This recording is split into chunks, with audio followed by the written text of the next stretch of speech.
আসসালামু আলাইকুম। আশা করছি সকলে ভালো আছেন। যারা বাংলা ওয়েবসাইট নিয়ে কাজ করছেন, আজকের এই ভিডিওটি শুধুমাত্র তাদের জন্য স্পেশালি। কারণ আজকের এই ভিডিওতে সম্পূর্ণভাবে আমি কিভাবে প্র্যাকটিক্যালি পোস্ট করি আমার ওয়েবসাইটে এবং কি সকল বিষয় অবলম্বন করে পোস্ট করি, যে সকল কৌশল আমি অবলম্বন করি সেই সকল বিষয় আপনাদেরকে একদম লাইভ আকারে দেখিয়ে দিব। আপনারা অবশ্যই নোটবুকে নোট করে নেবেন, কোনো পয়েন্ট যাতে আপনি পোস্ট করার সময় স্কিপ না হয়, এই সকল বিষয় যাতে আপনি লক্ষ্য করে পোস্ট করেন, তাহলে আপনার পোস্টটি 100% আমি আপনাদেরকে গ্যারান্টি দিতে পারি সেই পোস্টগুলি আপনার গুগলের 1 থেকে 5 নাম্বার পেজের মধ্যে র্যাঙ্ক করবে এবং সেখান থেকে ভালো মানের ভিজিটর আপনি পেয়ে থাকবেন। তো চলুন শুরু করা যাক।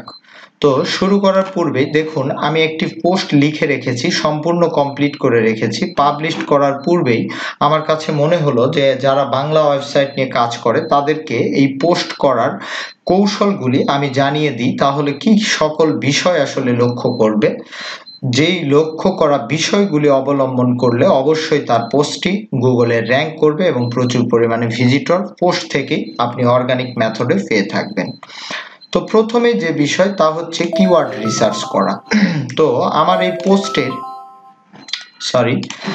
এই পোস্টে আপনারা দেখতে পাবেন আমার আজকের টপিক হচ্ছে পাসপোর্ট অফিস কবে খুলবে, অর্থাৎ এটি হচ্ছে মূল কিওয়ার্ড। এই কিওয়ার্ডটি আমি রিসার্চ করে একটি এক্সেল ফাইলে লিখেছিলাম পাসপোর্ট সম্পর্কিত সকল বিষয়। তো আজকের বিষয় হচ্ছে পাসপোর্ট অফিস কবে খুলবে। তো প্রথমে আপনি যে কিওয়ার্ডটিকে পছন্দ করবেন সে কিওয়ার্ডটি পছন্দ করার আগে অবশ্যই সার্চ ভলিউম দেখে নেবেন।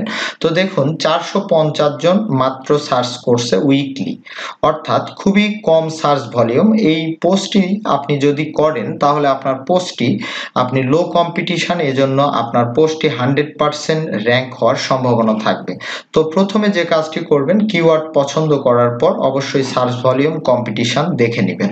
তো এরপরে যে কাজটি করবেন, কিওয়ার্ড রিসার্চ করে নিতে হবে। তো কিওয়ার্ড কিভাবে রিসার্চ করবেন এই সম্পর্কে অনেক ভিডিও আমার রয়েছে, তো আপনারা দেখে নিতে পারেন। এছাড়াও আমি ম্যানুয়ালি আপনাদেরকে দেখিয়ে দিতেছি, কোনো টুলসের দরকার নেই, ডিরেক্টলি আপনি কিওয়ার্ডটি দিয়ে গুগলে সার্চ করবেন। সার্চ করলে আপনি নিচের দিকে আসলে দেখুন রিলেটেড সার্চ বলে আপনি কিছু কিওয়ার্ড পেয়ে যাবেন। এখান থেকে আপনি এই 8টি কিওয়ার্ড এই রিলেটিভই আপনি কপি করে জাস্ট আপনি যেই ওয়ার্ড ফাইলে পোস্টগুলি লিখছেন সেই ওয়ার্ড ফাইলে আপনি এই কিওয়ার্ডগুলি রেখে দিবেন।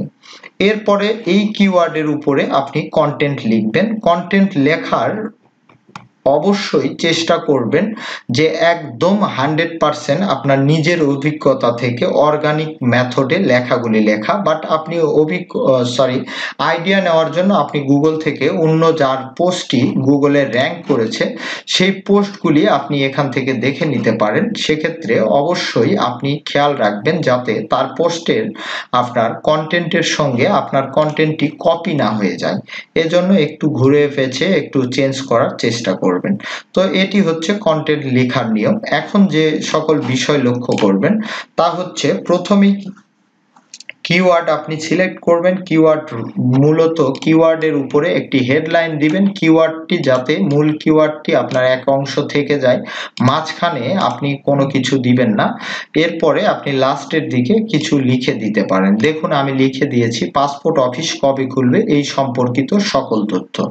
তো হেডলাইন আপনার যখন শেষ হয়ে যাবে, আপনার যে কাজটি করতে হবে, পোস্টের ওয়ার্ড সংখ্যা। আপনি বাংলায় যখন পোস্ট করবেন তখন অবশ্যই 1000 ওয়ার্ডের পোস্ট লেখার চেষ্টা করবেন। মিনিমাম আপনি 1000 ওয়ার্ডের যদি পোস্ট লিখেন, এখানে দেখুন আমার 1095 ওয়ার্ড হয়েছে। তো এই 1095 ওয়ার্ডের পোস্ট কিন্তু আমি লিখে নিয়েছি টোটাল 8টি কিওয়ার্ড দিয়ে। তো এই বিষয়টি আপনি লক্ষ্য রাখবেন। এরপরে যে বিষয়টি লক্ষ্য রাখবেন তা হচ্ছে ইন্টারনাল এবং এক্সটার্নাল লিংক অবশ্যই পোস্টের মধ্যে যুক্ত করবেন। তো দেখুন এখানে আমি ইন্টারনাল লিংক দিয়ে দিয়েছি এবং নিচের দিকে আসলে আপনি দেখতে পাবেন যে বিভিন্ন রকম এক্সটার্নাল লিংক, অর্থাৎ এই ওয়েবসাইটের এই পোস্টের যে পাসপোর্ট অফিসের ওয়েবসাইট রয়েছে সেটি এক্সটার্নাল লিংক বলা হয়। তো এই এক্সটার্নাল লিংকও আমি এখানে দিয়ে দিয়েছি। আপনারা চাইলে গুগল নিউজের লিংক এখানে আপনি দিয়ে দিতে পারেন।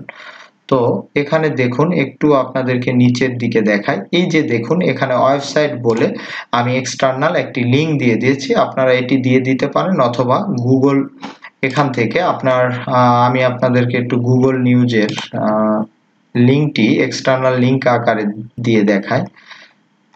তো আমার আগের পোস্টটিতে রয়েছে, আমি জাস্ট এখান থেকে কপি করার জন্য আপনাদেরকে দেখাচ্ছি। এই যে এখানে আমার গুগল নিউজের যে লিঙ্ক রয়েছে সেটি কপি করে আমি যে কোনো একটি জায়গায় পোস্টের মাঝখানে আমি দিয়ে দিলাম। তো আপনারা এভাবে ইন্টারনাল এবং এক্সটার্নাল লিঙ্ক করে নেবেন। এরপরে যে বিষয় তা হচ্ছে ইমেজ এসইও করা। আপনি আপনার পোস্টের মধ্যে অবশ্যই আপনার হেডলাইন রিলেটিভ যে কয়টি হেডলাইন রয়েছে সেই হেডলাইন রিলেটিভ আপনি ইমেজ একদম ফটোশপ থেকে আপনি জাস্ট একদম সুন্দরভাবে নিজের মতো করে ডিজাইন করে আপনি সেই ইমেজগুলি যুক্ত করে দিবেন। 2 থেকে 3টি মিনিমাম আপনি ইমেজ যুক্ত করে দিবেন। অনেকে প্রশ্ন করে ইমেজ ওয়েবসাইটের জন্য আসলে কত পিক্সেলের হলে ভালো হয়, তো আপনাদেরকে এটিও আমি দেখিয়ে দিচ্ছি। আপনি এখানে দেখুন 1000 থেকে আপনি 700 পর্যন্ত হাইট নিতে পারবেন, উইথ 1000 এবং হাইট 700 পিক্সেল।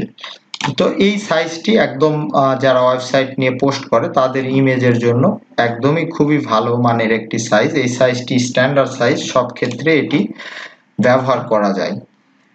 এরপরে যে বিষয়টি হেড ট্যাগ প্রপার ভাবে যুক্ত করা, অর্থাৎ হেড ট্যাগ আমরা পোস্টের মধ্যে কিভাবে যুক্ত করব, অনেকে প্রশ্ন করে হেড ট্যাগ আসলে কি।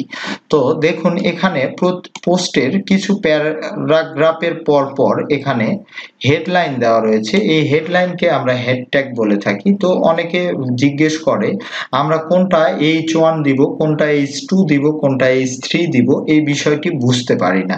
তো আপনি যখন পোস্ট লিখবেন তখন সেই পোস্ট রিলেটিভ নিজে থেকে রিসার্চ করতে হবে কোন হেডলাইনগুলি আপনার গুরুত্ব পোস্টের একটু কম। দেখুন আমার পোস্টটি হচ্ছে পাসপোর্ট অফিস সম্পর্কিত, পাসপোর্ট অফিস কবে খুলবে এই সম্পর্কিত, কিন্তু এখানে পোস্টের অনেক জায়গাতেই সেই রিলেটিভ, যেমন এখানে পাসপোর্ট হয়েছে কিনা হেডলাইন রয়েছে, তো এটিকে আপনি H3 দিয়ে দিবেন। অর্থাৎ যেটি গুরুত্ব কম তত আপনি H3 H4 এগুলি ব্যবহার করবেন। এরপরে উপরে আসলে দেখুন পাসপোর্ট অফিস কয়টা পর্যন্ত খোলা থাকে, এটি যেহেতু এই পোস্টের রিলেটিভ ইম্পর্টেন্ট একটি বিষয়, সেক্ষেত্রে এখানে H1 দেওয়া হয়েছে, এবং মূল কিওয়ার্ড যে রয়েছে এই মূল কিওয়ার্ডটাকে আমি H1 আকারে দিয়ে দিয়েছি। তো আপনিও সেম ভাবে এই প্রপার ওয়েতে আপনি অবশ্যই এই হেডলাইনগুলিকে H1 H2 H3 4 এ আপনি যুক্ত করবেন, যাতে গুগল সহজেই বোঝে আপনার এই পোস্টটি অবশ্যই এসইও ফ্রেন্ডলি এবং ইউজার ফ্রেন্ডলি। এরপরে আরেকটি বিষয় প্রপার ক্যাটাগরি যুক্ত করা। অনেকে আমরা পোস্ট করি, এই পোস্টটি যেহেতু পাসপোর্ট অফিস রিলেটিভ, কিন্তু আমরা ক্যাটাগরিতে অন্য যে কোনো একটি নিউজ ডেস্ক বা টেলিকম এই ধরনের আসলে পোস্ট রিলেটিভ ক্যাটাগরি হয় না। এজন্য আমাদের অনেক ক্ষেত্রে যখন গুগল রোবট এটি নিয়ে কাজ করে তখন এটি চেক করে থাকে। এজন্য অবশ্যই আপনি পোস্ট করার পূর্বে সেই পোস্ট রিলেটিভ ক্যাটাগরি অবশ্যই আপনি সিলেক্ট করে দিবেন। এরপর যে কাজটি তা হচ্ছে ট্যাগ। এই ট্যাগটি খুবই গুরুত্বপূর্ণ পোস্টের জন্য, কারণ র্যাঙ্ক করার ক্ষেত্রে এই ট্যাগগুলি দিয়ে যখনই গুগলে কেউ সার্চ করবে আপনার পোস্টটি সবার আগে চলে আসবে। এজন্য আপনি এই ট্যাগ যুক্ত করে দিবেন। ট্যাগ কিভাবে যুক্ত করবেন আমি প্রথমেই আপনাদেরকে দেখিয়েছি। আমি যে কিওয়ার্ডগুলি নিয়েছি সেই কিওয়ার্ডকে কোমা আকারে দিয়ে জাস্ট আপনি এই ট্যাগের ঘরে পেস্ট করে দিলে এখানে ট্যাগ যুক্ত হয়ে যাবে।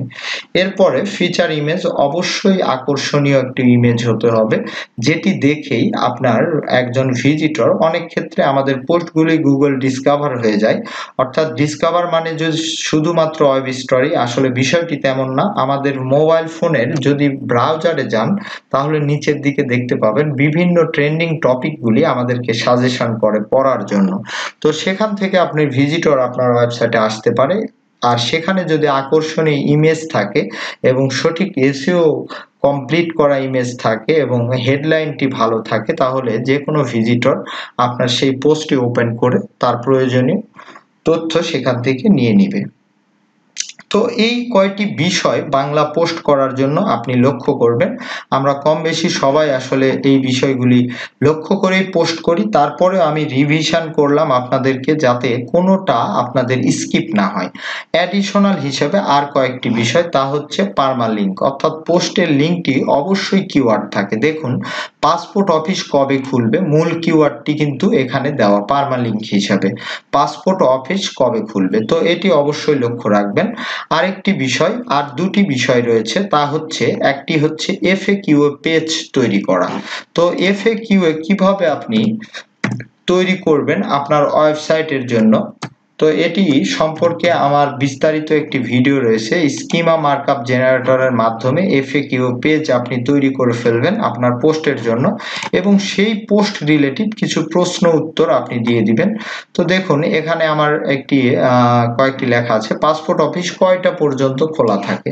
জাস্ট এখানে আপনি FAQ এর ঘরে এই সম্পর্কে এটি কপি করে যদি দেন, অর্থাৎ একটি পোস্টে যদি FAQ এ 3টি প্রশ্ন উত্তর থাকে তাহলেও গুগল এটি পছন্দ করে এবং র‍্যাঙ্ক করার সম্ভাবনা 100-এ 100 বাড়িয়ে দেয়।